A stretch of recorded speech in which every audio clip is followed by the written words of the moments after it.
Everyone, welcome back to my channel. कैसे हैं आप सब? आई होप आप लोग बहुत बहुत अच्छे होंगे। मेरे ब्लॉग की शुरुआत हो रही है सुबह से। अभी चल रहे हैं नवरात्रि और आज है अष्टमी का दिन।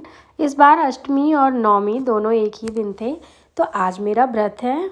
और सुबह मैं आज जल्दी उठ गई थी और सुबह के जितने भी काम हैं वो मैंने निपटा लिए हैं। फिर नहा धोकर आ गई थी पूजा करने। ये मैं कर रही हूँ सुबह की पूजा, सिंपल जो रोज करती हूँ वो वाली पूजा मेरी हो रही है। और इसके बाद फिर हवन भी करना है, कन्या खिलाना है और सारा भोग बनाना है। तो बहुत सारी चीज़ें आज करनी है। और बच्चों की है छुट्टी, तो बच्चों की अभी 3 दिन की छुट्टी है। फ्राइडे, सैटरडे, संडे, मंडे को उनके स्कूल खुलेंगे, तो बच्चे भी घर पे हैं। उन लोगों को भी मैंने सुबह नहला दिया था। तो बिटिया मेरी गई है कन्या खाने और बेटा मेरे साथ बैठा है। वो कहीं नहीं जाता है, उसको अगर कोई बुलाता भी है तब भी वो नहीं जाता है। उसको लगता है कि मैं तो लड़की नहीं हूँ तो मुझे क्यों कन्या खिलाया जा रहा है, तो इस चक्कर में वो जाता ही नहीं, कहीं नहीं जाता है। और यहीं बैठ करके टीवी देख रहा था। तो मैंने उसको बोला कि टीवी आप म्यूट कर लो, म्यूट करके टीवी देखो। तो वो यहाँ पर बैठ करके टीवी देख रहा है और मैं इधर पूजा कर रही हूँ। पूजा करने के बाद तुरंत मुझे खिलाना है कन्या, और कन्याओं के लिए मैंने जो भी सामान मुझे मंगवाना था वो मैंने मंगवा लिया था सुबह ही। अब दिखाती हूँ मैं आपको थोड़ा सा अपना मंदिर। तो ये देख लीजिए, इस तरीके से है मेरा मंदिर। आप लोग भी दर्शन कर लीजिए माता रानी के। उसके बाद यहाँ पर मैं खिला रही हूँ कन्याओं को, और प्लेट्स पहले मैंने लगा करके सारी रख दी थी जो भी कन्याओं को देना था। यहाँ पर देखिए छोटी छोटी कन्याएं कितनी प्यारी लग रही हैं। और इस टाइम कन्याओं का ऐसा है कि अगर वो एक घर में जाती हैं तो दूसरे लोग उस घर के बाहर खड़े रहते हैं कि इस घर से जैसे ही निकलेंगी हम अपने यहाँ बुला के ले जाएंगे। तो इन लोगों का भी यही था। इन लोगों ने बोला बाहर कोई खड़ा है बुलाने के लिए, तो मैंने कहा मैं उसको बोल दे रही हूँ कि थोड़ी देर रुक जाए और तुम लोग आराम से खा लो फिर जाओ। मैंने बाहर उन लोगों को रोक दिया है कि आप 5 मिनट रुकिए, 5 मिनट में कन्याएं आ रही हैं। और ये कन्याएं आई और जैसे तैसे मैंने इन लोगों के पैर धुलाए और टीका करा। टीका करने के बाद प्लेट मैंने पहले ही लगा रखी थी, तो वो प्लेट्स उनको दी और दक्षिणा उसमें रख दिया था, बनाना रख दिया था, जो भी मुझे देना था सारी चीज़ें। क्योंकि यहाँ पे इतनी मुश्किल से कन्या मिलती हैं और कन्याएं टाइम भी सिर्फ 5 मिनट का देती हैं। आपको 5 मिनट में जल्दी जल्दी करना होता है और रुकती नहीं है। फिर ये होता है कि जो भी 1-2 कन्याएं वो बाहर चली जाती हैं, 1-2 आपके पास बचती हैं, फिर आप उनको ढूंढोगे, उनके चक्कर में जो पहले वाली हैं वो चली जाती हैं। तो इस तरीके से होता है। और आप लोग भी बताइएगा कि आप लोगों के यहाँ कन्या मिलती हैं, नहीं मिलती हैं आसानी से। मुझे तो बहुत भाग दौड़ करनी पड़ती, बाहर गेट पे खड़े रहना पड़ता है जब तक कन्या मिल नहीं जाती हैं। तो कन्या खिलाने के बाद मैंने उनके पैर वैर छू करके उनकी विदाई कर दी। और विदाई करने के बाद अब मैं बनाऊंगी अपने लिए 1 कप चाय, और चाय पीने के बाद फिर शुरू होंगे मेरे सारे काम करने के लिए जो एनर्जी चाहिए वो मुझे इस चाय से मिल जाएगी। फिर मैं फटाफट लग जाऊंगी। तो यहाँ पर देखिए चाय मेरी खौल गई है अच्छे से। इसको कप में छान लेते हैं और चाय लेकर के बैठूंगी मैं। 5 मिनट रेस्ट भी करूंगी, 5 मिनट चाय पीने में लगेगा। क्योंकि सुबह जब से मैं उठी हूँ तब से बस चले जा रही हूँ। चाय पीने के बाद आ गई थी मैं यहाँ। तो सबसे पहले मुझे हलवा बनाना था, तो यहाँ पर मैं बना रही हूँ हलवा बनाने के लिए कढ़ाई में सबसे पहले मैंने घी डाला है, फिर उसमें सूजी डाली है। सूजी अच्छे से जब ब्राउन हो गई थी तो उसमें मैंने पानी मिला दिया है। हलवा जब थोड़ा सा गाढ़ा हो जाएगा, सूजी पानी को एब्जॉर्ब कर लेगी, उसके बाद सबसे लास्ट में हम चीनी डालेंगे। तो यहाँ पर कुछ ड्राई फ्रूट्स थे जो मैं कट कर रही हूँ। तो ड्राई फ्रूट्स और चीनी डालने के बाद हलवा हो जाएगा हमारा कंप्लीट। और ये अभी सुबह 10 या 10:30 बजे का टाइम है। तो सुबह तक इतने मेरे काम हो गए हैं और अभी भोग बनाना है। भोग बनाने के बाद करना है हवन। तो अभी सबसे बड़ा काम तो बचा ही है हवन करने का, उसमें लगभग मुझे 1 घंटे लग जाएगा। तो चलिए फटाफट भोग बना लेते हैं, फिर आपको दिखाएंगे आगे के काम। तो यहाँ पर हलवे में देखिए चीनी और ड्राई फ्रूट्स मैंने डाल दिया है और ये कुछ इस तरीके का है। और इसका एक्चुअल कलर कुछ और था और फोन में कुछ और आ रहा है, शायद कैमरे की वजह से हो सकता है। अब बनाने यहाँ पर मुझे चने। तो चने के लिए मैंने कढ़ाई में तेल डाला है, जीरा डाला, जीरा चटक गया है तो फिर उसमें हल्दी, मिर्च, गरम मसाला, चाट मसाला और नमक, धनिया, इतनी चीज़ें डालनी थी। तो इतनी चीज़ें डालने के बाद गैस ऑफ कर दिया था मैंने, क्योंकि गैस जलते थोड़ा सा मसाला जल जाता है।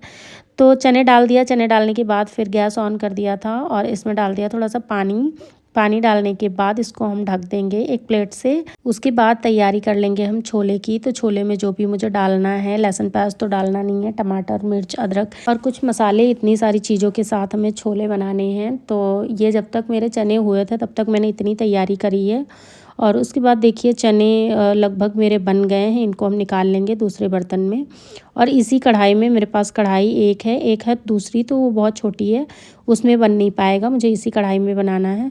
तो इस कढ़ाई को मुझे खाली करना था। तो ये चने मैंने दूसरे बर्तन में निकाल लिया है और अब इसी में मैं छोले बनाऊंगी। तो इस कढ़ाई में मैंने डाला है तेल और तेल के बाद फिर वही प्रोसेस जीरा चटक गया है। ये मैंने इतने मसाले निकाल लिए हैं। तो मसालों में तेज पत्ता, लौंग, कसूरी मेथी, धनिया, हल्दी, इतनी सारी चीज़ें मैंने प्लेट में पहले ही निकाल ली है। और इस साइड में देखिए कुकर रखा हुआ है, इसमें है छोले में 4-5 सीटियाँ लगा ली थी मैंने। अभी भी गैस थोड़ा सा स्लो करके मैंने रखा हुआ है। तो यहाँ पर देखिए जीरा चटक गया है। जीरा चटक जाने के बाद ये अदरक और मिर्च मैंने इसमें डाल दिया है। उसके बाद मैंने इसमें मसाले डाले हैं और मसाले डालने के बाद टमाटर डाल दिया है। और बीच की क्लिप मुझसे कहीं मिस हो गई है। टमाटर को मैंने इसलिए पीसा नहीं था क्योंकि मेरा मिक्सर ख़राब है, तो मैंने बहुत ही बारीक कट करके डाला था, बहुत ही बारीक कट किया था ताकि अच्छे से उसमें गल जाए। तो यहाँ पर देखिए सारे छोले मैंने डाल दिए हैं इसमें और इनको अच्छे से मिक्स कर लूँगी। उसके बाद इसमें थोड़ा सा पानी डालूँगी क्योंकि छोले में मैंने बहुत कम पानी रखा था उबालने के लिए। और ये यहाँ पर मैं डाल रही हूँ किचन किंग मसाला, इससे इसका टेस्ट और अच्छा हो जाएगा, बहुत अच्छा टेस्ट आएगा। तो यहाँ पर देखिए इस तरीके से कुछ दिख रहे हैं छोले और इसमें थोड़ा सा पानी डाल करके इसको उबलने के लिए रख दिया है। तक इसमें उबाल आया तब तक मैंने पूरियों के लिए आटा गूँथ लिया है। तो अब बारी आती है पूरियाँ बनाने की। तो यहाँ पर देखिए छोले को मैंने साइड में दूसरे बर्नर पे चढ़ा दिया है और इधर मैं पूरियाँ बना लूँगी। तो इस कढ़ाई की मैं बात कर रही थी, ये मेरे पास एक छोटी कढ़ाई है और ये कढ़ाई लोहे की है। तो इसमें मैं ज़्यादातर पूरियाँ ही बनाती हूँ और अब सर्दियों के मौसम आ रहे हैं तो इस कढ़ाई का यूज़ तो सबसे ज़्यादा होने वाला है क्योंकि सर्दियों में पूरी पराठा बहुत बनता है मेरे यहाँ। तो इधर छोटी वाली कढ़ाई में तेल रख दिया है और तेल जब तक हो रहा है तब तक मैंने इधर 4 पूरियाँ बेल करके रख ली हैं। अभी सिर्फ भोग की थाली निकालनी है, तो 4 पूरियाँ बना करके मैं भोग लगा दूंगी। फिर अभी कोई खाना खाने वाला है नहीं, खाना सब हवन होने के बाद ही खाएंगे। तो हवन होने में अभी काफ़ी टाइम है, तो इसलिए मैंने सिर्फ भोग के लिए बनाया है। और आप लोगों से एक रिक्वेस्ट है कि अगर आप लोग इस ब्लॉग को देख रहे हैं, इस चैनल पे आए हैं, तो प्लीज़ चैनल को सब्सक्राइब ज़रूर कर लीजिएगा। और अगर ये ब्लॉग आपको अच्छा लगा हो, ये वीडियो अच्छा लगा हो, तो प्लीज़ एक लाइक ज़रूर कर दीजिएगा। आपके एक लाइक से मुझे बहुत मोटिवेशन मिलेगा, मैं और अच्छे से कर पाऊँगी चीज़ें। और अभी मैं न्यू हूँ तो मुझे अभी आप लोगों के सपोर्ट की बहुत ज़्यादा ज़रूरत है। तो आई होप आप लोग मेरा सपोर्ट करेंगे। और जो मैंने क्लीनिंग का ब्लॉग डाला था उसको आप लोगों ने बहुत प्यार दिया है, उसका रिस्पांस बहुत अच्छा है, तो उसके लिए थैंक यू सो मच। और बने रहिए इस वीडियो के साथ। तो यहाँ पर देखिए एक हाथ से मैं छोले कर रही थी, चला रही थी, और दूसरे हाथ से यहाँ पे पूरियाँ बना रही थी। तो कभी कभी होता है हम औरतों के ना दोनों हाथ फटाफट चलते हैं, जब किसी चीज़ के लिए जल्दी होता है ना तो हम लोगों के दोनों हाथ फटाफट चलने लगते हैं। तो यहाँ पर देखिए पूरियाँ मैंने निकाल ली हैं और छोले भी लगभग बन गए हैं। तो इनकी गैस को ऑफ़ कर देते हैं और फिर चलते हैं भोग की थाली लगाने की तरफ। और आज मैंने पहना था साड़ी, और साड़ी पहन करके किचन में काम करना मेरे लिए थोड़ा सा मुश्किल होता है क्योंकि साड़ी पहनने की आदत अब छूट गई है। तो अब साड़ी में मैं कंफर्टेबल नहीं होती हूँ, लेकिन आज त्यौहार है, त्यौहार पे मैं साड़ी ही पहनती हूँ। तो यहाँ पर देखिए छोले मैंने दिखाए हैं आपको, छोले मेरे बन गए हैं। इधर हलवा बन गया है और ये है चने। तो सारी चीज़ें बन के कम्प्लीट हो गई हैं और पूरियाँ भी मैंने निकाल लिया है, ये रही पूरियाँ। तो यहाँ पर सारा खाना मेरा टाइम पर कंप्लीट हो गया है। तो अब इसको थाली में लगा लेते हैं। तो ये यहाँ पर मैंने ये खाने वाली छोटी वाली थाली ली है क्योंकि मंदिर में उतनी जगह नहीं है रखने की। तो इसमें सारा खाना भी आ जाएगा, खाने बने हुए हैं तो इसमें खाना भी आ जाएगा और मंदिर में रखने में भी आसानी से रख जाएगी। तो यहाँ पर सबसे पहले मैंने हलवा निकाल लिया है और इस वाले खाने में मैं चने निकाल लूँगी। इस कटोरी में रख लिया है छोले और इसमें फिर पूरियाँ। तो इस तरीके से भोग की थाली हो गई है कंप्लीट, बनके रेडी हो गई है। अब चलते हैं भोग लगाने की तरफ। तो यहाँ आ गई हूँ मैं मंदिर में। अब मैं लगाऊंगी माता रानी का भोग, सारे भगवान जी का भोग लगाऊंगी। और आप लोगों को ये ब्लॉग कैसा लगा कमेंट करके प्लीज़ बताइएगा। और आप लोगों के नवरात्रे कैसे हुए ये भी बताइएगा। भोग लगाने के बाद हवन की तैयारी करनी थी, तो यहाँ पर मेरा भोग लग गया है और अब चलते हैं करते हैं हवन की तैयारी। हवन के टाइम का मैंने कोई वीडियो नहीं बनाया था। जब आप अकेले होते हो ना, सारे काम आपको करने होते हैं खुद से, तो फिर चीज़ें नहीं हो पाती हैं उस तरीके से। और मैं कोशिश कर रही हूँ कि आगे आगे मैं और अच्छा करूँ और कोशिश करूँ कि सारी चीज़ों को मैं वीडियो में दिखा पाऊँ ताकि आप लोग मुझसे कनेक्ट कर पाएँ, आप लोग मुझे और अच्छे से समझ पाएँ।